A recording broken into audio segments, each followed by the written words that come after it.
Hello, I'm Angelina and welcome to Successful Motivation. Now, as a manager or leader, you have a number of roles and responsibilities, and maybe you're finding the most difficult managing your staff in terms of being able to motivate them. You may be very familiar with some of the motivational theories, Hertzberg, Maslow, the McGregor theory, for example. But when you come to put some of these theories into practice, it's actually not that easy. Why?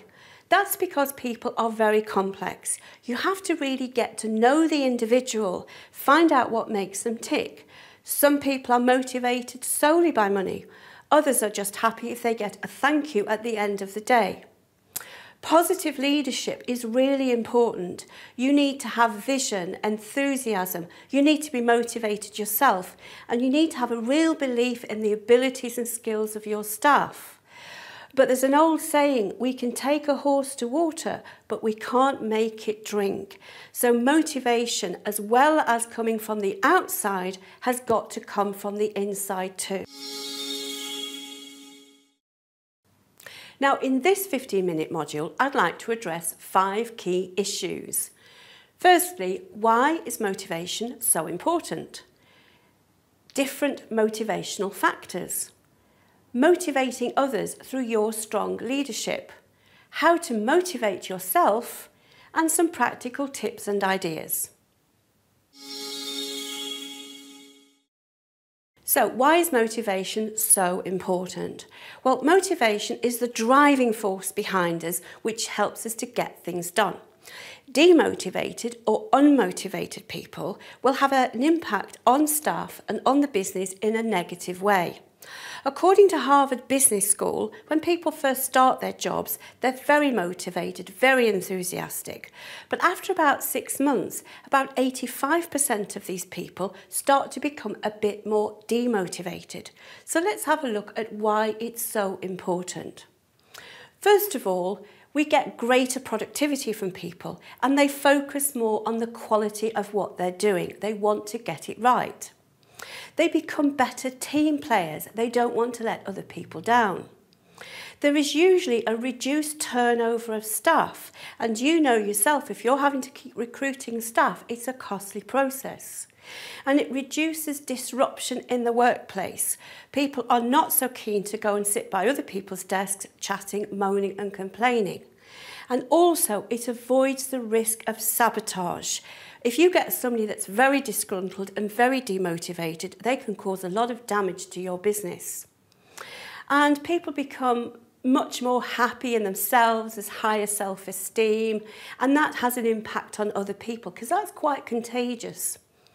And there is greater sense of feeling of belonging, of wanting to be part of the organisation, and of course being valued too. So to be motivated and to motivate others is a really important part of your management and leadership role. In uncertain economic times, or when a business is going through problems, there is often a drop in motivation and the morale goes down. And as a manager, it's something you need to watch carefully and to do something about quickly. We can't talk about motivation without looking at Maslow's Theory, the hierarchy of needs. And I've done a very rough drawing to show you. So here at the very bottom, we've got physiological needs. That is food, shelter, sleep and warmth.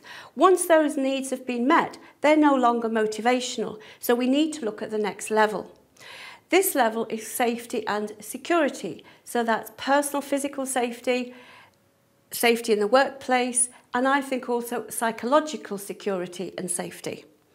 Our third level is love and belonging, and I'd like to include here camaraderie. We get on with our colleagues, we feel included, but it's also about how our family and friends regard us too. Moving up the triangle is self-esteem, and this is how we regard ourselves. It's about having that sense of achievement, it's about having recognition. And finally, at the very peak of the triangle is self-actualization. And it's said that not many people actually reach this.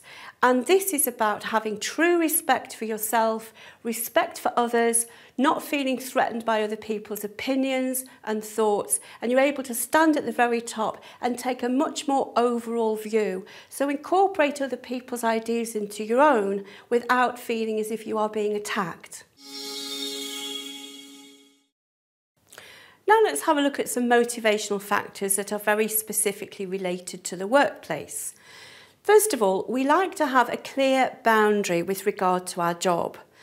How the jobs are designed, how much variety there is, how much opportunity to maybe put our own interpretation on what's required of us. Then job enrichment. Do we get an opportunity for some training and development? That doesn't necessarily mean going out on courses, but maybe we have an opportunity to go to another department and sit with them and see what they do. And job flexibility, being able to come into work within certain times, leave at certain times, providing we're getting our required hours in. Greater responsibility. Not everybody wants responsibility, so that could actually be a demotivating factor. Empowerment is something very different. When we empower somebody, we give them total responsibility and make them accountable. And again, not everybody wants this. So don't just assume without talking to people whether empowerment is going to motivate them. Setting goals and setting targets. Sometimes I think targets can be demotivating because it puts people under pressure, but setting a goal is something to work towards. And that ties in with achievement. If I've met my goal, I'm eager and keen to have another goal set because I want to meet that too.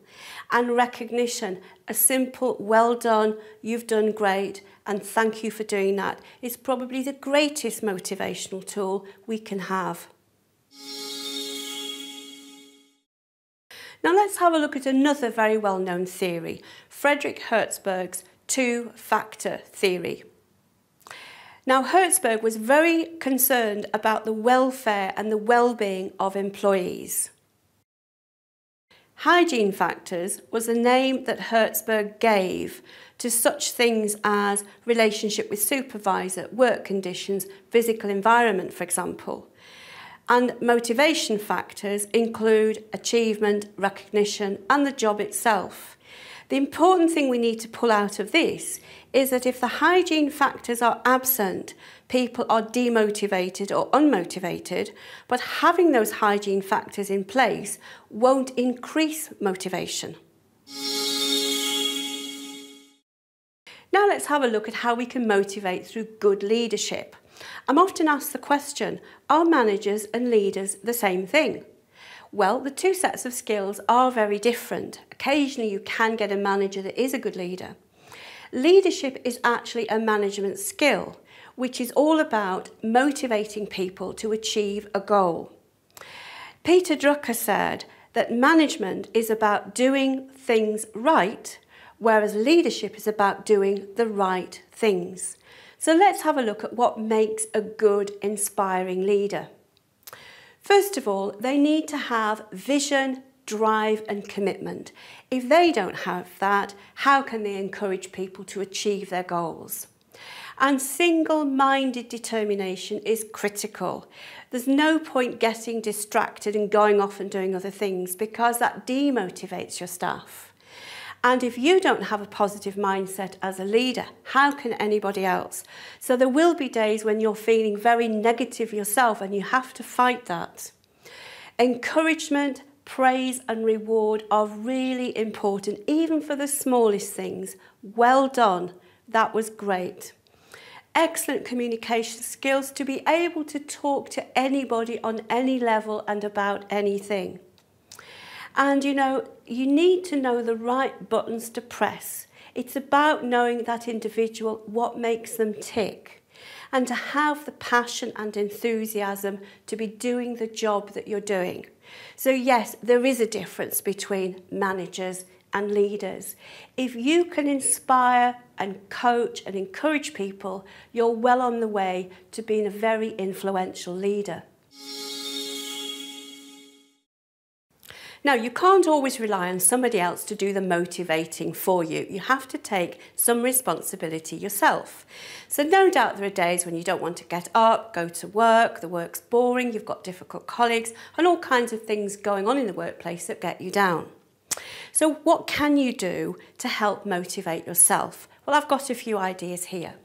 Set yourself some SMART goals, specific, measured, achievable, realistic and time-based. Be accountable to somebody so that you've got somebody to talk to about what you're doing and they can encourage you. Plan your day and prioritise your tasks the way it feels good to you. Try and build in a bit of social time. Definitely take lunchtime breaks and definitely take a tea break.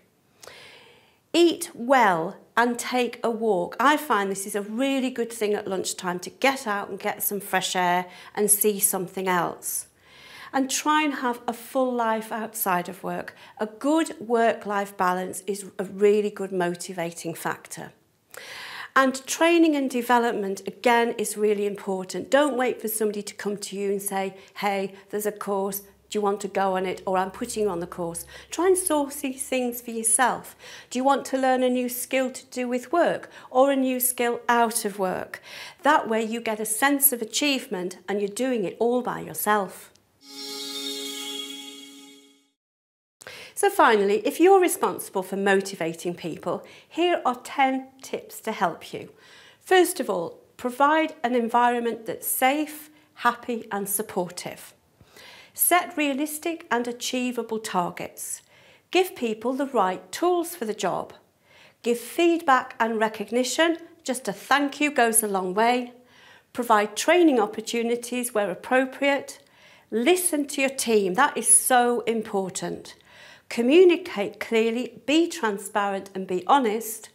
Find out what makes the staff tick, get to know them, create a rapport with them.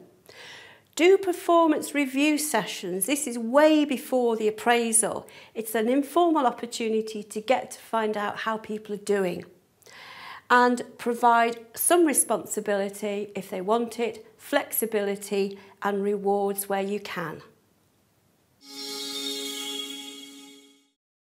So in summary, we know that we're motivated by external factors and internal factors, that feeling of wanting to do something. And we need to try and get a balance for this. The ideal situation is when we actually do something because we're really passionate and we really want to do it. I hope you've benefited from this module, Successful Motivation. I'm Angelina Bowden, 15-Minute Trainer.